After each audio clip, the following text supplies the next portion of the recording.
Dinosaurios, los mayas, hadas, marcianos, duendes y ovnis diminutos son algunas de las cosas que vamos a ver en este iceberg de ufología. Quédate que vamos a verlo.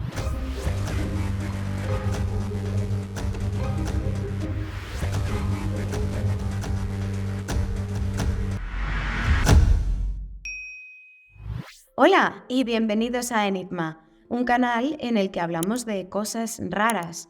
Como raro es este iceberg de ufología que estamos viendo. Entramos ya en el nivel 3 y van saliendo cositas interesantes.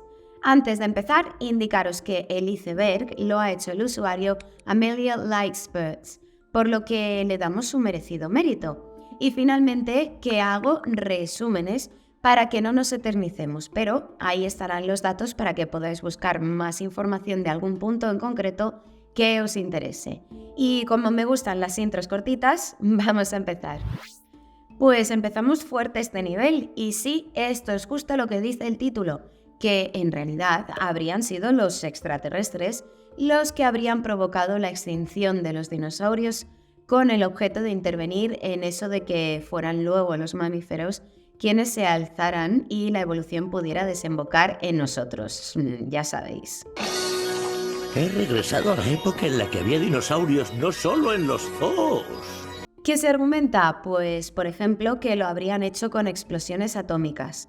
Porque en los fósiles del estrato que corresponde a la extinción que todos conocemos, hay bastante iridio 192, que es algo que contienen las bombas atómicas, por lo que he podido ver. Y resulta que hay muchos fósiles que tienen que ser cubiertos con pintura de plomo porque son radiactivos. Bueno, empezamos con las cosas difíciles de encontrar. Esto no sé muy bien a qué se refiere porque me descuadra lo de 2012.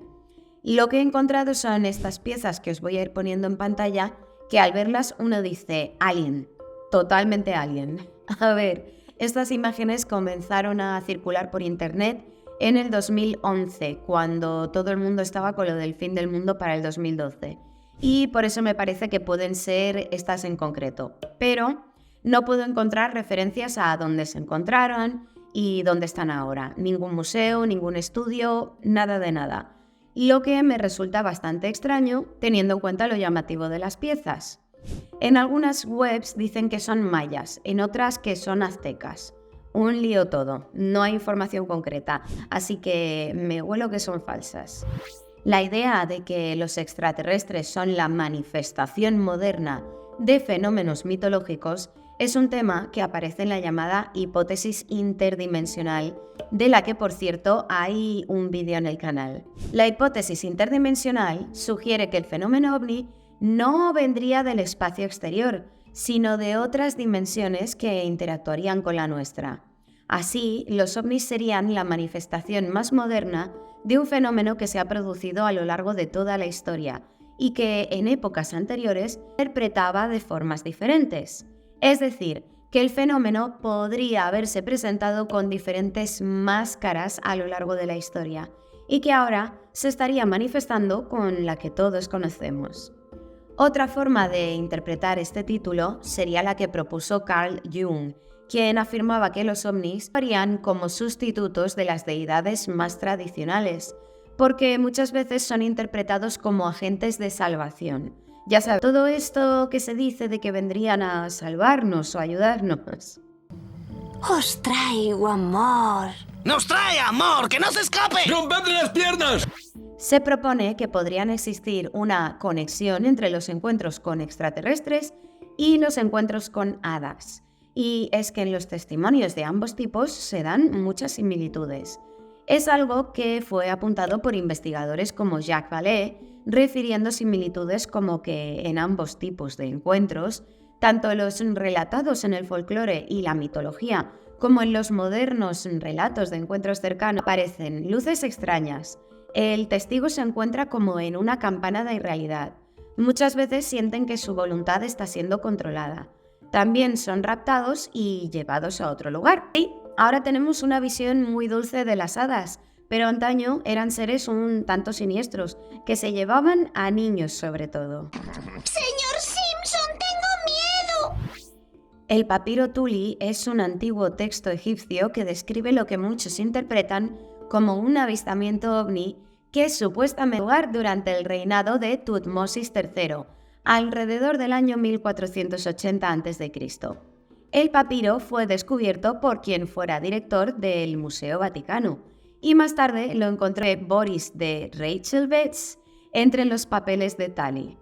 El texto haría referencia a círculos de fuego o discos ardientes, que han sido interpretados por algunos investigadores como platillos volantes. El texto permaneció olvidado durante siglos hasta que fue redescubierto en la década de 1930 y traducido por el antropólogo R. Cedric Leonard. Según su traducción, el papiro describiría un extraño disco ardiente que fue visto en el cielo emitiendo un olor nauseabundo. El disco no tenía cabeza, medía una vara de largo y otra de ancho, y no tenía voz. Y como siempre, mencionar que se ha cuestionado su autenticidad. ¿Cómo habrían llamado en la antigüedad a los ovnis? Escudos voladores podría ser una de las descripciones utilizadas, y es que este término aparece en algunos textos clásicos. Por ejemplo, el historiador romano Tito Livio, en su libro de los prodigios, se refirió a un avistamiento de escudos voladores que habría sucedido en el 214 a.C. Y, como ya hemos comentado alguna vez, que el fenómeno parece manifestarse con cierta frecuencia durante conflictos bélicos. Resulta que durante las guerras púnicas hubo un pico de reportes. Curioso que esto, pocas cosas. Las aeronaves fantasma son un tipo de no identificado que se reportaron a finales del siglo XIX y principios del XX. En la mayoría de los casos eran descritos como algo similar a los dirigibles de la época, pero con variaciones. Algunos tenían enormes alas, otros tenían luces y, por norma general, estos eran de mayor tamaño y se movían mucho más rápido que un dirigible normal. Se hicieron bastante conocidos porque los reportes de avistamientos aparecían en los periódicos y, por lo visto, fue un fenómeno global. Dato curioso, especuló tanto con que Edison fue el que los inventó / construyó, que el hombre se vio obligado a negarlo en una declaración pública. El fenómeno en concreto ha sido identificado por muchos como los avistamientos predecesores al moderno fenómeno ovni. Y es que las formas o diseños de las naves han ido cambiando o adaptándose a cada época. Lo que es muy interesante, pensadlo. Incluso un caso en Suecia en el que un señor se encontró a uno de estos objetos aterrizado, del que salieron unos humanoides e intentaron forzarle a que entrara en la nave, pero él se resistió y ellos no pudieron llevárselo. Mira esto, ¿lo ves? Espera, atento, que va a tardar un poco. Tú míralo, No. Pues uno de los primeros intentos de abducción. De esto no he podido encontrar nada, y es una pena porque el título tiene muy buena pinta. ¡Jo, tío! No sé si se estará refiriendo a los avistamientos de humanoides voladores, pero si alguien encuentra algo, por favor que me lo deje en los comentarios. Y quizás haga una corrección más adelante. Durante el siglo XIX, con los avistamientos de los no identificados de naves fantasma que hemos visto en la teoría 7, pasó que también se dieron encuentros con los ocupantes de estos objetos, que solían ser humanoides, aunque con un comportamiento, gestos y vestimenta inusuales. Y en algunos casos a los testigos les dijeron que venían de Marte, así tal cual. También es que por aquel entonces se pensaba que si existieran los extraterrestres, estos debían de ser de nuestros vecinos celestes, normalmente Venus o Marte, pero sobre todo Marte. El duende de Zaragoza es un suceso paranormal que ocurrió en Zaragoza en el 34. La familia comenzó a oír una voz extraña que les llamaba en su apartamento. La criada de la familia, Pascual Alcocer, fue la primera en interactuar con ella cuando acercó la mano a la estufa, una voz que decía con un tono profundo y aterrador: «Me haces daño». La voz no dejaba de hablar y de proferir sonoras y siniestras carcajadas. Corrió la voz y todos los vecinos empezaron a decir que se trataba de un duende. El asunto llegó a la prensa internacional y la gente se reunía a las puertas del edificio. y la situación llegó a un punto tal en el que la policía y hasta el ejército fueron a investigar. Estos cuerpos del Estado interactuaban con la estufa. Los agentes le hacían preguntas y el fantasma respondía. Y nada, como no se encontraba ninguna explicación, pues se culpó a la criada, argumentando que estaba haciendo ventriloquía inconsciente.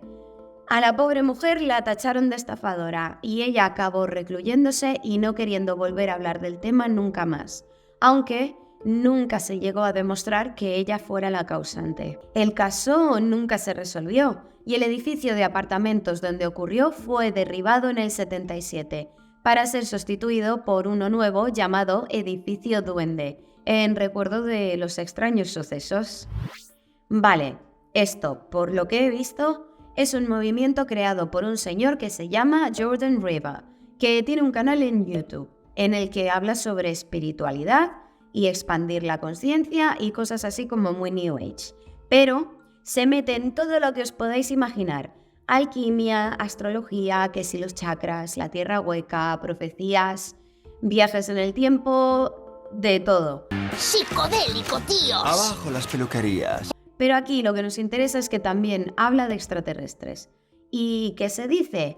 Pues que los marcianos vinieron a apoderarse de la Atlántida, pero les echaron, y que los descendientes de ellos serían los Illuminati. En este movimiento también creen que los judíos son aliens del futuro, aliens buenos y no reptilianos. En fin. Atención, ojo, ojo, atención. ¿Un microchip fosilizado? Suena muy raro, pero mirad esta foto. ¿Un microchip de 250 millones de años?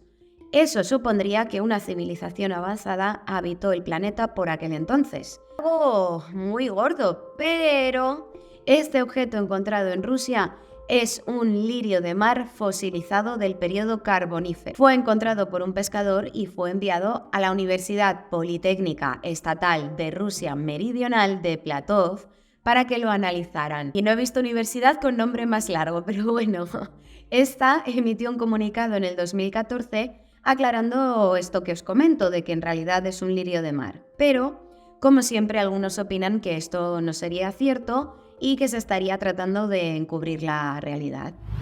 Robert Johnny es un metraje de tipo experimental de 2005, escrito, dirigido y producido por Chris Cunningham, que es bastante inquietante, da muy mal rollo. El vídeo presenta en visión nocturna a un niño mutante que sería Robert Johnny, con la cabeza sobredimensionada y sentado en una silla de ruedas que está encerrado en un sótano a oscuras. Hay una voz que intenta hablar con este chico, pero él solo puede emitir balbuceos. Es muy nervioso y tiene como ataques de pánico, y en un punto dado puede verse cómo cambia de forma, y todo se va intercalando con un montaje musical. Es una cinta pues bastante rara que podéis encontrar en YouTube, por cierto. Y nada, se ha afirmado que el vídeo o parte del vídeo sería real y que el chico sería un mutante o un experimento secreto. A ver, por el título entiendo que se podría referir a algún caso en el que alguien intentara secuestrar al alien durante una abducción. Y sí, ha habido casos de estos, aunque no he podido encontrar ninguno concretamente en África. ¿Por qué lo pienso? Pues porque el iceberg está en inglés y han usado la palabra kidnap en lugar de abducción. Por eso pienso que puede ser una de estas abducciones al revés, en las que sean los seres humanos los que intenten llevarse al alien. Estamos con el tema de África, aprovecho para comentar algo que he visto preguntar a mucha gente de que por qué hay tantos casos en Europa y América y tan poquitos en otros lugares como el continente africano. La verdad, lo que creo es que en lugares donde hay más investigadores sabemos de más casos que de los lugares donde haya menos gente investigando. Y luego, en referencia al título, quizás se esté refiriendo al caso más conocido en África, que es el de la escuela Ariel en Zimbabue. Fue un caso en el que un no identificado aterrizó enfrente de un montón de niños porque era justo el recreo y estaban todos fuera. Un humanoide de ojos muy grandes salió del objeto y empezó a caminar hacia los niños. Todos se asustaron y salieron corriendo entre un montón de gritos. Pero algunos se quedaron y recibieron mensajes telepáticos sobre que la Tierra estaba en peligro y había que cuidar el medio ambiente. En 1997, un informante anónimo que se hacía llamar Víctor, que un extraterrestre había sido capturado y estaba siendo retenido en una instalación muy cercana al Área 51, llamada S4, que por cierto es la misma en la que Bob Lazar dijo haber trabajado. Este informante tenía un vídeo para demostrar que lo que contaba era real, un metraje que mostraba una entrevista con un extraterrestre. En 1997 se publicó un documental titulado Area 51, The Alien Interview, que mostraba dicho metraje, entrevistas con expertos, algunos afirmando que sería real y otros que no. El vídeo en sí tiene lugar en una habitación oscura, donde una criatura muy similar a un gris clásico está siendo entrevistado o interrogado. Dos individuos parecen dirigir la entrevista. Uno es supuestamente un general que hace preguntas, mientras que el otro es un comunicador telepático que transmite las respuestas del alienígena. Hacia el final del vídeo, que dura cerca de 3 minutos, el gris parece tener dificultades para respirar y dos médicos entran corriendo a la habitación. Algo muy interesante es que en el 2013 surgió un informante que decía ser ex agente de la CIA, un individuo con el seudónimo de Cupa, quien dijo varias cosas relacionadas con este asunto. Por ejemplo, que él mismo y un superior suyo interrogaron a otro gris en las mismas instalaciones. El informante le contó todo a la investigadora Linda Moulton Howe. Para este punto me traigo como invitada a la gran Mercedes Pullman, toda una experta en misterios de la Unión Soviética. Hola, soy Mercedes Pullman y hoy quiero pasar de puntillas aquí por el iceberg de enigmas para contaros un caso muy interesante. ¿Os acordáis cuando Gorbachev era presidente de la URSS? Pues él, revisando el programa secreto Sietko, decidió cerrarla. Pero al ver unos casos muy enigmáticos, dejó de seguir, aunque parcialmente, con las investigaciones OVNI. ¿Cuáles eran esos casos? Pues estos casos se llaman accidentes de Borislavlevsk.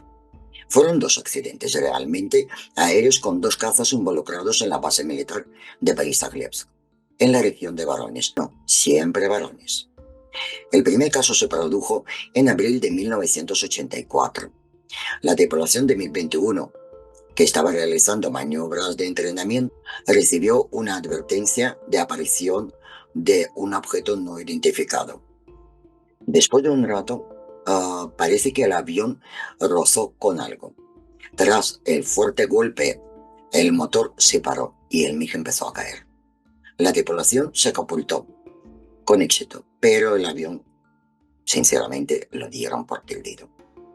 Exactamente un año después se registró un incidente muy similar. Apareció en la pantalla de radar un trazo del objeto no identificado cerca del avión a una altitud de 1500 metros. El avión se estrelló, provocando la muerte de sus dos tripulantes. Cuando las fuerzas militares llegaron al lugar del accidente, situado cerca del pueblo Poverín, el grupo de búsqueda observó en el bosque a una figura humanoide de aproximadamente 3 o 3,5 metros de altura, que se adentraba en el bosque. Increíble, ¿verdad? ¿Quién era el humanoide? ¿Qué es lo que podían descubrir los militares? Seguramente que nunca lo sabremos. Pero Cornel Kapeikin, que para entonces era piloto, ha contado este caso con más detalles. Espero que os haya gustado. A mí me ha gustado mucho. La cinta McPherson es una película estadounidense de 1989 dirigida por Dean Aliotto. Es de tipo metraje encontrado, como la del proyecto de la Bruja de Blair, pero esta es anterior. La película se centra en una familia que está celebrando un cumpleaños, cuando es aterrorizada por extraterrestres. El cumpleaños es el de la pequeña de la casa, y toda la familia se había reunido para el evento que uno de los miembros estaba grabando en VHS. Empiezan a ver muchas luces y pronto se ven asediados por unos seres que tratan de entrar a la casa por las ventanas y la chimenea. A uno hasta le disparan y le meten en la casa. 2 miembros de la familia salen a por el coche con la intención de huir, pero no vuelven. Los que se quedan en la casa comienzan a escuchar voces en la cabeza. Después, quien estaba grabando deja la cámara en el suelo y esta capta a 3 extraterrestres entrando a la casa mientras se ven interferencias. El metraje acaba ahí. Y esta cinta nunca se estrenó con el título de Cinta McPherson, sino que simplemente se llamó Abducción OVNI. ¿Y qué pasó? Pues que mucha gente pensó que era real, una auténtica prueba de que el fenómeno OVNI era real y podía ser documentado. El hecho de que fuera una película de bajo presupuesto y el que los actores fueran aficionados hizo que todo pareciera muy fidedigno. Joder, qué gran historia, tío. Me he emocionado y todo, macho. Qué final épico, ¿eh? Vale, con esta estoy un poco flipping porque no lo había pensado. Os cuento, hay gente señalando o criticando la teoría de los antiguos astronautas, apuntando a que sería un concepto racista. Es por la proposición que han sido los extraterrestres los que habrían construido o enseñado a construir las antiguas y sofisticadas estructuras de algunas culturas, como las pirámides, Unku, Baalbek, por ejemplo, como que suele ser con culturas de pueblos no caucásicos. Así que la crítica es que igual los proponentes están diciendo que las culturas no blancas, vamos a decir, no tendrían el conocimiento o la inteligencia para haberlo hecho ellos mismos. No sé si me explico. Lo que se dice es que habría un prejuicio étnico subyacente en la teoría del antiguo astronauta, básicamente. Según esto, no se querrían reconocer los logros de estas culturas por no ser blancas, pero no sé, para ser un poco justo. Stonehenge en Inglaterra también se relaciona con los antiguos astronautas. También tenemos las piedras de Karnak en Francia, todo el tema de las pirámides de Bosnia, que son bastante caucásicos. Tú cállate, por favor. No, por favor, cállate tú. En 1957 se encontró un pequeño platillo volante cerca de Scarborough, en North Yorkshire. El objeto fue apodado como el mini ovni y estaba hecho de un material parecido al cobre. Los restos fueron descubiertos por 3 hombres, curiosamente, unas pocas semanas después del lanzamiento del Sputnik. Se dijo además que estos restos tenían unas extrañas inscripciones y dentro del objeto encontraron también un pequeño libro hecho de cobre con inscripciones parecidas. Más tarde, alguien dijo haberlo descifrado, obteniendo un mensaje de una entidad llamada ULO, que quería prevenirnos sobre los peligros de las armas atómicas. Después, los restos se enviaron a Londres para su análisis, ahí a museos y universidades, que hicieron algunos análisis sin encontrar nada extraño. Investigadores como la británica Jenny Randles afirmaban que esto era totalmente fake. J. Allen Hynek y Jacques Vallée fueron 2 destacados investigadores del fenómeno OVNI que trabajaron juntos en una obra titulada The Edge of Reality, a Progress Report on Unidentified Flying Objects. Pequeño apunte, si os digo el título de un libro en inglés, es porque no lo he encontrado traducido. Guiño, guiño. Hynek fue un astrónomo estadounidense que trabajó como asesor científico del proyecto SIGN y el proyecto Blue Book. Vallée fue un informático franco-estadounidense que lleva décadas estudiando el fenómeno. En el libro que he mencionado, estos 2 autores presentan el fenómeno como algo desconocido pero real. Detallan algunos casos interesantes y afirman que necesitamos más datos sobre el fenómeno. Cuentan algunos hechos sobre los mencionados casos y dan sus opiniones y también hay debates entre los 2 autores. Las calaveras de cristal son unas tallas de cuarzo con forma de calavera que tendrían un significado místico. Dice que son objetos precolombinos, tal vez mayas o aztecas.